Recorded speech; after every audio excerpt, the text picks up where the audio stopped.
Allô, voici mon vidéo sur Lugnasad qui va avoir lieu dans un peu plus d'une semaine, c'est-à-dire dans la nuit du 31 juillet au 1er août.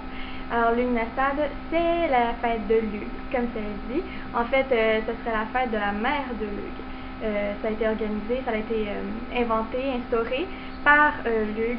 Selon la légende, ça dit que c'était en l'honneur de sa mère, que c'est une fête de jeux, de loisirs. On organisait des concours, on organisait toutes sortes de jeux, toutes sortes de compétitions, que ce soit autant de compétitions de sport que de compétitions des concours d'éloquence. Parce que Lugh est un dieu qui aime beaucoup les connaissances. Et c'est un dieu qui aime beaucoup, dans le fond, les gens cultivés, et il aime beaucoup l'art aussi. Alors on faisait des concours de poésie.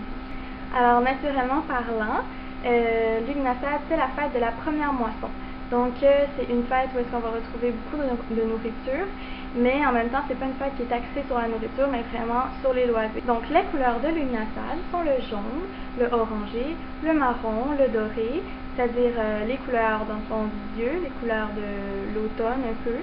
Et pour ce qui est des couleurs de chandelle, par contre, on va y aller avec le vert foncé, éventuellement le vert forêt, le jaune et le doré. Les symboles, c'est l'épi de blé, l'épi de maïs et l'orge. Comme offrande pour votre rituel, vous pouvez avoir des noix, des feuilles de sauge, de la rose, de la bellabune, de l'épi de blé, de l'épi de maïs et de l'orge, évidemment. Comme herbe et encens, on va pouvoir prendre le bruyère, les feuilles de mûrier, la camomille matricaire, le laurier, et tout ce que vous trouverez dans le fond qui soit à maturité autour de vous dans la forêt, dans la nature.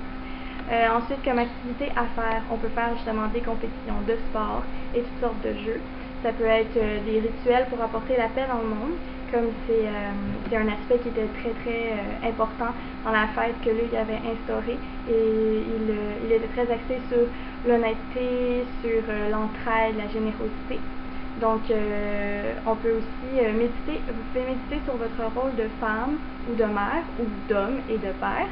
Vous pouvez aussi remercier les dieux, rendre grâce pour tous les vœux qui ont été exaucés, pour tous les rituels qui ont fonctionné et pour tout ce que vous avez dans votre vie que les dieux vous ont apporté. Vous pouvez aussi étudier l'astronomie, partager la nourriture, en donner aux plus démunis surtout. Vous pouvez faire des rituels concernant la santé, la prospérité et la chance. Vous pouvez faire des nœuds de moisson avec des épis de maïs, des épis de blé. Vous pouvez faire aussi des poupées de moisson. Vous pouvez trouver toutes sortes d'exemples sur internet de comment les faire et de quoi elles peuvent avoir l'air. Vous pouvez aussi faire cuire du pain. Le pain est très à l'honneur à Lugnasad. Vous pouvez le faire cuire avec des formes spéciales. Ça peut être en forme de soleil souvent. Ça peut être en forme de petite déesse, pourquoi pas. Ça peut vraiment être en n'importe quoi. C'est vraiment très amusant. Vous pouvez aussi faire la paix et régler les conflits avec tout le monde avec qui c'est possible de faire ça. C'est vraiment le moment pour faire la paix, régler les conflits, avoir de la bonne humeur, avoir de la joie autour de vous.